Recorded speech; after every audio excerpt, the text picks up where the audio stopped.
Are you in a toxic work environment? Is it causing you to come home at the end of every day hating what you do and in a really negative, de-energized mood? Hi guys, it's JT here, and I want to talk to you about another dilemma and how you can bring leadership abilities to your life. So before I get into it, I want to tell you a bit about how I've experienced a toxic work environment. So early on in my career, I was on a project where we was a part of a high performing team. I was a part of a team of 5, and we was really high performing. We was delivering targets, we were working well, we went out for socials, we really got on well together, we had fun at work, and we cracked jokes, we made laughs, all kinds of things. I really enjoyed what I was doing, and I also enjoyed going to work, and that was important. It's important, so I want to make a point. It's important because we spend most of our lives with the people that we work with.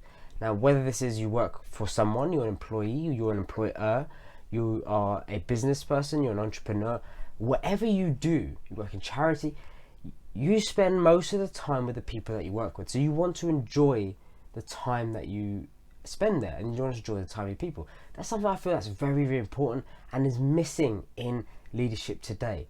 It's just a bit of a side note, but I want to get back to the story.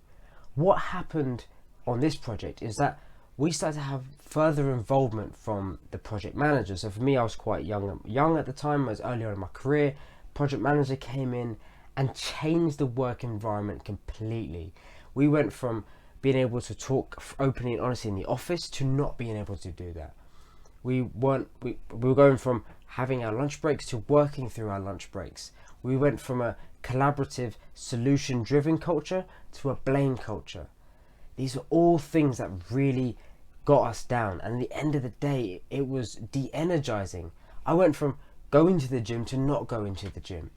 I used to get into work a little bit early, so I was prepped, so everything was done, and I could work efficiently through the day, to waking up last minute, just about getting to work on time, and everything else was then delayed. I had teams reliant on me being prepped for that, but because I wasn't there motivationally, and I didn't really want to be there at the time because it was a toxic work environment, that's what happened, and there were consequences to that. So later on, I eventually left that project, but there was a period, it was about 8 months before I actually managed to leave that project. So I had to just say to myself, I had to find a way to essentially survive in that toxic environment. So what did I do? I looked at all the options. I said, okay, so what can I do? I've gone through everything. I said, okay, I've looked at different jobs. I'm applying. So I'm doing that. There's not much more I can really do in that aspect. I've applied so many different jobs. I've spoken to my manager at the time about perhaps a different role, but there was nothing there. So there's nowhere else to move. They didn't want me to leave the project, so I couldn't really do anything about that there. I was spending just about as much time as a project as I could. So I was essentially going through all the different options and going, actually, there's not much more I can do. I am here. It's paying the bills. It's paying me money. I have to be here, otherwise I'm not going to earn no money. So I thought to myself, what is the only option left? And I've realized the only option is me. I am in control of everything I do in the day. So I am in control whether I'm going to turn up motivated to work or not. I am in control whether I take my breaks or not. I am in control whether I leave on time or not. That is my choice. And that is what I wanted to tell you guys. You are in control. You have the ability to control what time you wake up, what you do in the morning, whether you have a morning routine that primes you for the day so that you're motivated, even if you hate the workplace, but you enjoy what you physically do, you can prime yourself for the day. Going into a morning routine is a complete different video and about what I do as a morning routine. By the way, if you want to know what I do for morning routine, let me know in the comments or drop me a message and I'll do a video on it.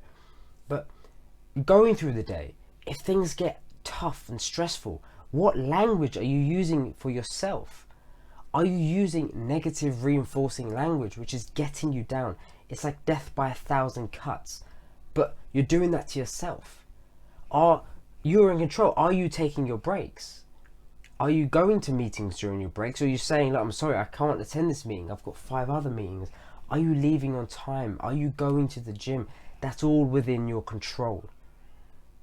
Unfortunately, you cannot control the location, but you're doing everything you can to try and move that location.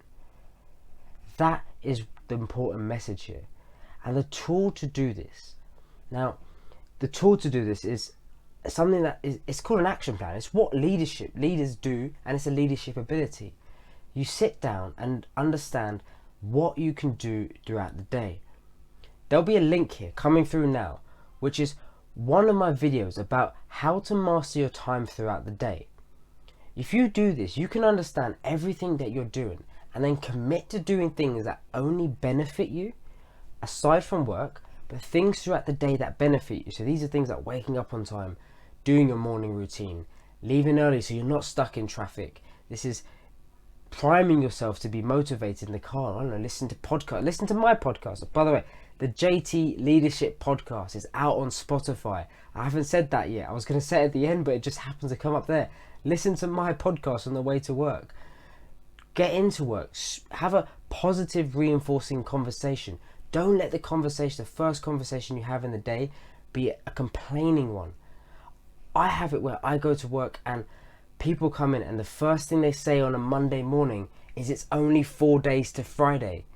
I mean, you really have to be in a bad place to be saying that. Making sure that you take your 1 hour break or 30 minutes break or whatever you're entitled to. Making sure you leave work on time and go into the gym and exercising. Right? Understand throughout the day what your time allows you to do. Break that down so that you can then go and make it easier for yourself to achieve those things by creating an action plan. So don't just say to yourself, yes, I'm going to do this, I'm going to do that. Actually write down the steps. How am I going to do this? So I'm going to wake up in the morning, I'm going to prime myself. That's my action plan. That's the steps. I'm going to set an alarm. I'm going to leave work on time. I'm going to speak to my manager and say, I have a commitment outside of work and I must leave at this time. Not having meetings during your break. So if you get a meeting, what am I going to do? I'm going to learn to say no. These are all powerful things. I have a blog about it on my website. Go to it, read it, understand it, implement it. Remember, you are in control, and that's the message I want to get across to you here. I hope this has brought you incredible value and will have a positive impact on your life. Thank you very much for listening. This is JT signing out.